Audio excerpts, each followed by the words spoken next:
আমরা সবাই একটা মিথ্যের মধ্যে বসবাস করছি। প্রতিদিন সকালে ঘুম থেকে উঠি, আয়নার সামনে দাঁড়াই আর নিজেকে বোঝাই সব ঠিক আছে। কিন্তু আসলেই কি সব ঠিক আছে? আপনি যখন রাতে একা শুয়ে থাকেন, যখন ফোনের স্ক্রিনটা নিভে যায়, তখন আপনার মনের ভেতর থেকে একটা আওয়াজ আসে। সেই আওয়াজটা ফিসফিস করে বলে, তুমি এর চেয়েও ভালো কিছু করতে পারতে, তোমার জীবনটা এমন হওয়ার কথা ছিল না। আমরা জীবনের দোষ দিই, পরিস্থিতির দোষ দিই। আমরা বলি আমার কাছে সুযোগ ছিল না, আমার ভাগ্য খারাপ। কিন্তু সত্যিটা হলো, আমরা পরিবর্তনকে ভয় পাই।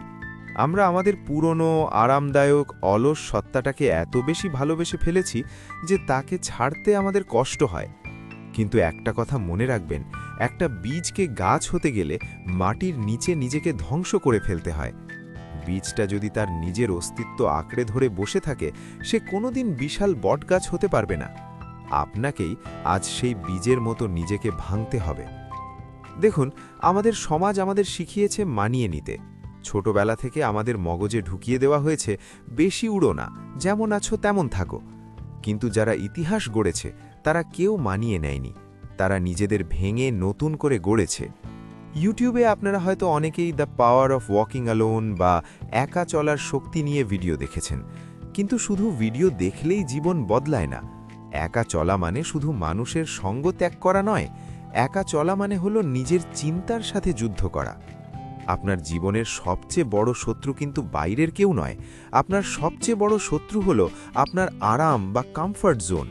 এই যে সকালে অ্যালার্ম বাজার পরেও আপনি আরও 5 মিনিট ঘুমানোর জন্য পাশ ফেরেন, ওটাই আপনার প্রথম পরাজয়।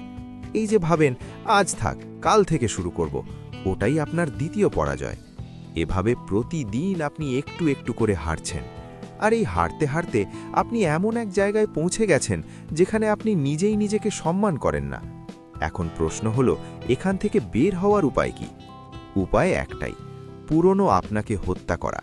শুনতে খুব ভয়ঙ্কর লাগছে, লাগারই কথা, কারণ নিজের অভ্যেস পরিবর্তন করা, নিজের চরিত্র বদলানো, এটা কোনো ছোটখাটো যুদ্ধ নয়, এটা নিজের বিরুদ্ধে নিজের জেহাদ। প্রাচীনকালে একজন সেনাপতি ছিলেন। তিনি যখন সমুদ্র পাড়ি দিয়ে শত্রুর দেশে যুদ্ধ করতে যেতেন, তখন তীরে নেমেই নিজের সব জাহাজ পুড়িয়ে ফেলতেন। কেন জানেন? যাতে তার সৈন্যদের মাথায় একবারের জন্যও পিছু হটার চিন্তা না আসে। তাদের সামনে তখন একটাই পথ খোলা থাকত, হয় যেত নয়তো মরো। আপনার জীবনটাও এখন সেই সমুদ্রের তীরের মতো। আপনাকে পিছু ফেরার সব রাস্তা, সব জাহাজ পুড়িয়ে ফেলতে হবে।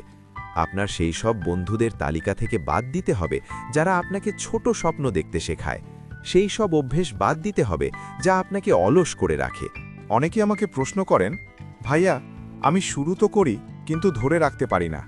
এর কারণ হলো, আপনি মোটিভেশনের উপর নির্ভর করেন। আপনি ভাবেন যেদিন মুড ভালো থাকবে সেদিন কাজ করব। কিন্তু যারা বিজয়ী তারা মুডের ধার ধারে না।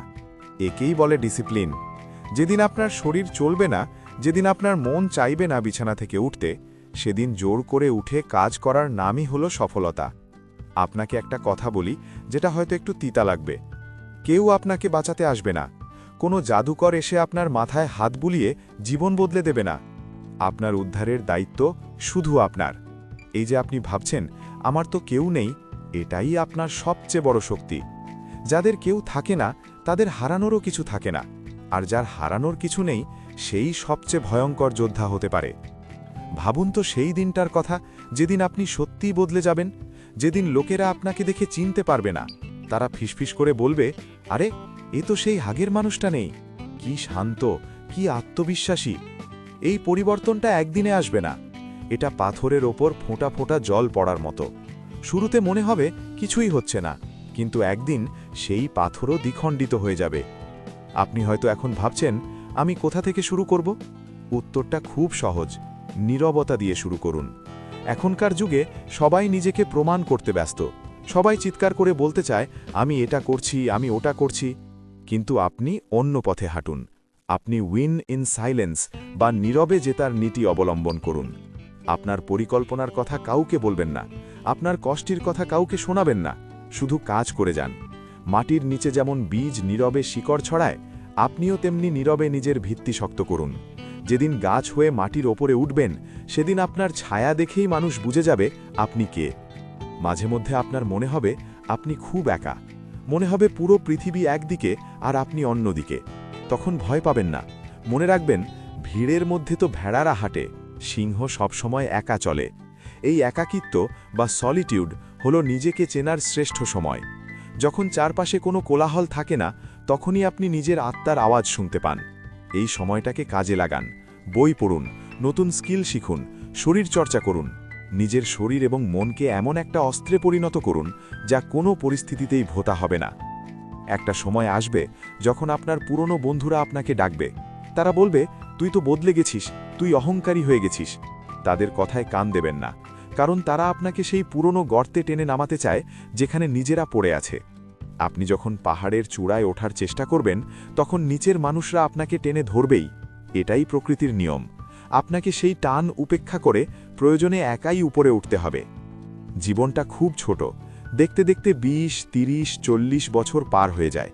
শেষ বয়সে গিয়ে যখন বিছানায় শুয়ে ছাদের দিকে তাকিয়ে থাকবেন, তখন যেন আপনার মনে না হয়, ইস, যদি আরেকটু সাহস করতাম। সেই আফসোসটা মৃত্যুর চেয়েও যন্ত্রণাদায়ক। তাই আজ এই মুহূর্তেই সিদ্ধান্ত নিন। আয়নার সামনে দাঁড়িয়ে নিজের চোখে চোখ রেখে বলুন, অনেক হয়েছে, আর না। এই অলস, ভীতু, দুর্বল আমিটাকে আজই শেষ করলাম। এই কথাটা শুধু মুখে বললেই হবে না, ভেতর থেকে অনুভব করতে হবে। কান্না পেলে কাঁদুন, চিৎকার করতে চাইলে করুন, কিন্তু আজ থেকে আর কোনো অজুহাত নয়। আপনার জীবনের স্ক্রিপ্ট বা চিত্রনাট্য আপনি নিজেই লিখছেন। এতদিন হয়তো কলমটা অন্যের হাতে ছিল বা পরিস্থিতির হাতে ছিল। আজ থেকে কলমটা নিজের হাতে তুলে নিন। এমন একটা গল্প লিখুন যা পড়ে মানুষ বিশ্বাস করতে বাধ্য হবে যে মানুষ চাইলে ছাই থেকেও ফিনিক্স পাখির মতো উঠতে পারে। পথটা কণ্টকাকীর্ণ হবে, আমি জানি। অনেকবার পড়ে যাবেন, অনেকবার মনে হবে ছেড়ে দিই সব। ঠিক সেই মুহূর্তেই মনে করবেন আজকের এই কথাগুলো।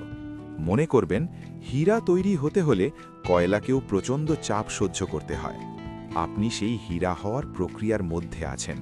এই চাপ, এই কষ্ট, এগুলো আপনাকে ভাঙছে না, এগুলো আপনাকে গড়ছে।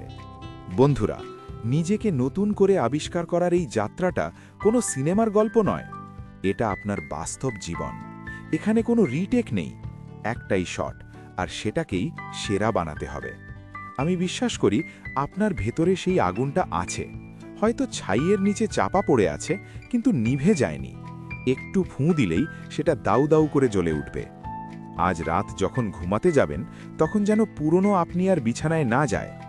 আগামীকাল সকালে যে সূর্যটা উঠবে, সেটা যেন এক নতুন যোদ্ধাকে স্বাগত জানায়, যে যোদ্ধা হারতে জানে না, যে যোদ্ধা থামতে জানে না। জীবন সুন্দর যদি আপনি সেটাকে গড়তে জানেন। ভালোবাসুন নিজেকে, ভালোবাসুন নিজের স্বপ্নকে, আর মনে রাখবেন আপনি একা নন।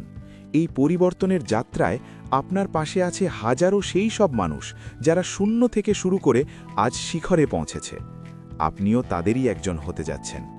এই কথাগুলো যদি আপনার হৃদয়ের কোনো কোণে সামান্যতম নাড়া দিয়ে থাকে, যদি মনে হয় যে হ্যাঁ, আজ থেকে আমি বদলাবই, তাহলে ভিডিওটিতে একটা লাইক দিন। এটা শুধু একটা লাইক নয়, এটা আপনার পরিবর্তনের প্রতিজ্ঞার একটা চিহ্ন। আর এরকমই জীবন বদলানো গল্প, অনুপ্রেরণা এবং নিজেকে চেনার গাইডলাইন পেতে এখনই সাবস্ক্রাইব করে আমাদের পরিবারের সদস্য হয়ে যান। আমাদের চ্যানেলের নাম ভালোবাসার গল্প, কারণ দিন শেষে নিজেকে ভালোবাসার গল্পটাই পৃথিবীতে সবচেয়ে সুন্দর গল্প। ভালো থাকবেন, দেখা হবে বিজয়ের মঞ্চে।